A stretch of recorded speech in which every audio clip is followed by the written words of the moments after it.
Hello everybody, this is Fernando for the latest Urban Legends video. Alright, let's go ahead and we'll do one last entry here based on one of your newer suggestions. I picked this one for several reasons. Number one, it's going to be a 2-for-1. In essence, you're going to get 2 Urban Legends within one video. And then also, because when I was reading the information, it reminded me of some of my earliest videos within the Urban Legends series. So when I first started this series, I focused on a lot of the classic Urban Legends, the kind that you would read growing up as a child, the kind that people would tell you throughout your years, always involving, let's say, non-specific information in terms of names, in terms of locations. No, instead it's just more of like a hallmark type urban legend, very generic, but still you would hear throughout multiple regions, in this case of the US. So I picked this because it also reminded me of that, and I hope after hearing all this information when this video finishes, you'll see why I felt that same way too. So in this case, the first urban legend had to do with one called A Mother's Plea, and then the other one having to do with A Mother's Love. So lots of good info to share. Let's go ahead and we'll start then with the first one, The Mother's Plea. Well, in this case, it has to do with a young couple who experienced a strange encounter as coming home from a summer night. Let's say in this case, driving home from the movies. And so the way the urban legend goes, there they were driving home after finishing a set of movies, and when they did so, on a long stretch of road, they saw in this case a young woman somewhere on the side of the road stumbling across the street, and in some cases flagging them down directly. So seeing that this woman was disheveled, it looks like she was badly injured, she had tears in her eyes, in some cases again coming directly to them. In other cases of the urban legend, the young couple instead seeing it on the road and then pulling over themselves. Either way though, they in turn meet this young disheveled woman, and when they do so, that's when this young woman tells them what had just happened. Sure enough, she was in some kind of horrible car accident, and then as she's still bawling, she tells him that her baby is trapped within the back seat of the same car accident. So the way the urban legend next goes, that young man from the couple decides to go investigate, goes to the area that the disheveled woman tells him that the car was in the accident, while the young couple's woman stays behind and then tries to comfort that young woman herself. So the man goes, finds the vehicle, finds it completely mangled. It looks like it was truly in a bad accident. It makes it seem like it was, in this case, a one person, one car accident. In other words, not another car accident involving a different car as well. No, in this case it's just one single car.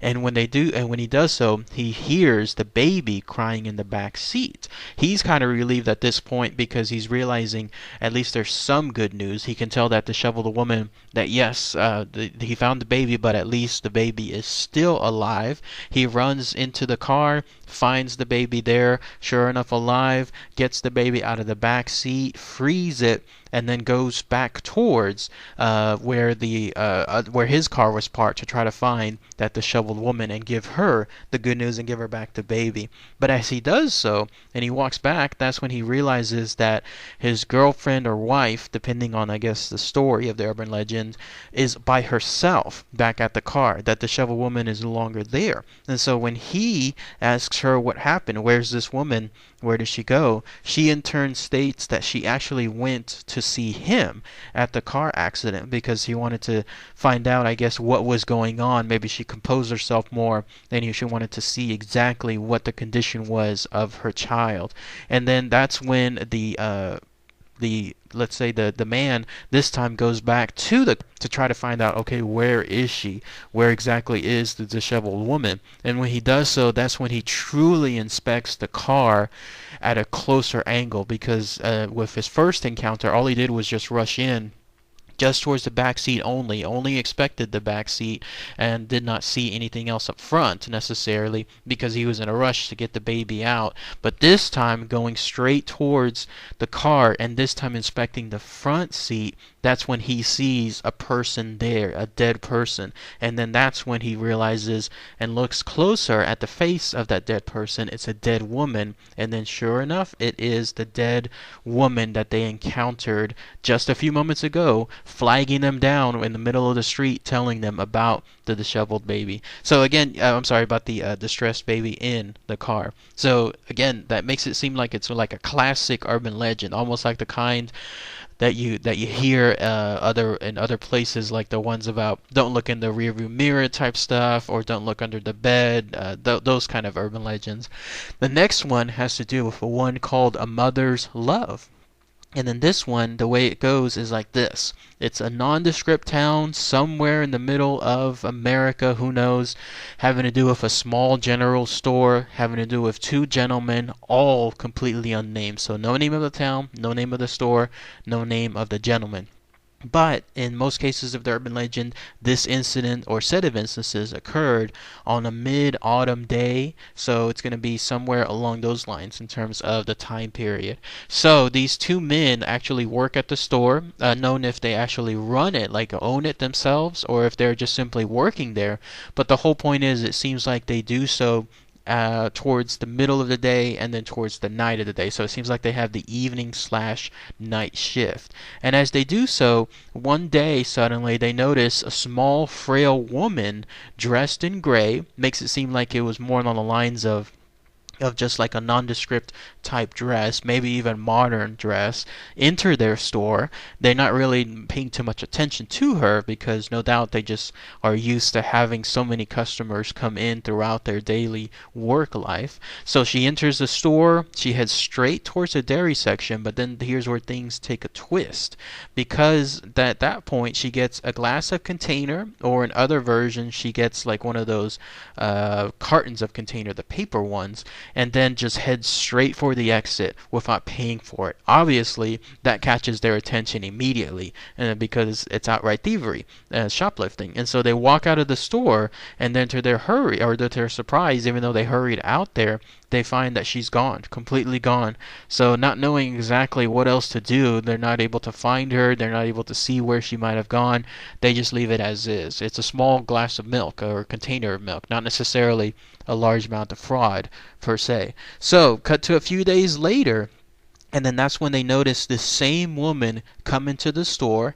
It seems like, though, this is where I thought it was a little weird, because normally they would recognize her now, even if it was a small glass of container, it was a small price, because of the unusual circumstance of the first instance. You would think that they would do something about it, her right then and there, but no. She comes into the store, and the urban legend continues. She goes straight towards the dairy section yet again, and again the men are not doing anything other than just continuing to notice her. Then she grabs yet another glass or carton of container, and then she leaves one more time. So obviously the men this time truly go out there as quick as possible. Same situation though. They don't see her. They don't know exactly where she went. They have nothing they can do at that point. Finally, there's one more day where this occurs. This time though, the men are anticipating. It's because it seems like the pattern seems to be the same time period when it comes to this nightly routine. They see this woman yet again, same dress, same scenario. She walks straight towards the area with the carton of milk. Why they're not there closer to that location at that point, who knows? But she is still able to snatch yet another carton of milk, run out the store. But in this case, they seem to be somewhat closer to the exit, because this time they're able to exit with her, like running after her.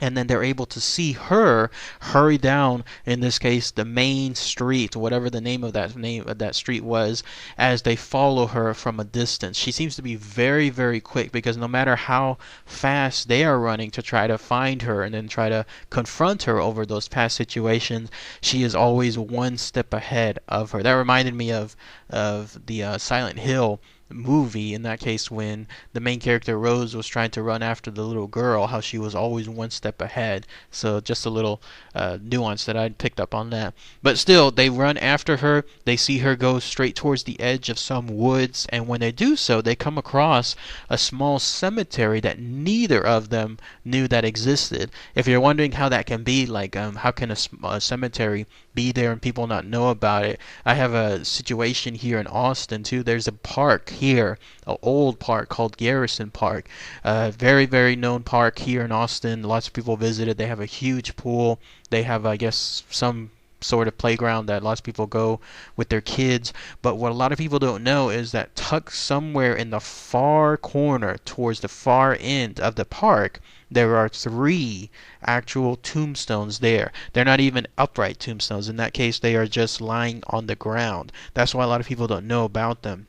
And these tombstones have been there for a long time. I think since the 1800s or so. So that's why to this very day, a lot of people would be shocked to hear that their kids are playing pretty much near a cemetery. So again, the notion that these men would not have known that there was a cemetery by those woods can easily be answered. So in any case, they come across the cemetery and they find that the woman is gone. She's no longer anywhere around. It seems like she almost led them to that cemetery. And just as that point happens where they realize that she's gone, that's when they hear a noise. They hear a baby's cry.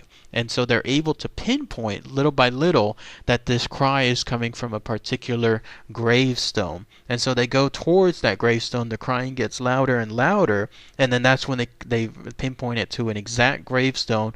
And then somehow the men are able to find shovels nearby. How shovels are laying in a cemetery just outright, who knows? Because any of you that have been to a cemetery like I have recently on my ghost hunts, you know that all this stuff is always carefully locked up. Nothing is just going to be left nonchalantly around. But still, they find these shovels, and then they decide that with that crying going on with the baby in that gravestone, they just have to find out what it's from. And so curiosity gets the better of them. They get the shovels, they start shoveling, they exhume the coffin, and when they do so, they pry open the lid, and there it is, the woman that they saw before, all these time periods before, lying there in the grave. She's clearly dead, but most interestingly, there's an infant there, alive, actually alive, crying in her arms, protected in her arms from any of the elements from the coffin and of being underground. But apparently this infant somehow, according to this urban legend, was buried alive with her mother, and when that happened, that's when I guess this ghost of the mother was able to come out of the grave to ensure that it could attract attention and ensure that yes, her baby could be saved. But that's it. That's in essence the story of A Mother's Love, and then the other one was A Mother's Plea, both involving, in this case, the ghost, I guess you could say, of women trying to make sure that they could get attention of passersby to ensure that their babies could be saved. But yes, I hope you liked this video. Throwback again to some of the more classic urban legends, the stuff you hear going up throughout all these years in your life. So if anyone has any other suggestions similar to that, please save them. I'm going to do the next go around on my urban legends sometime soon, and then that way you can post those comments below suggesting them. So right, everybody, thanks again as always. Take care.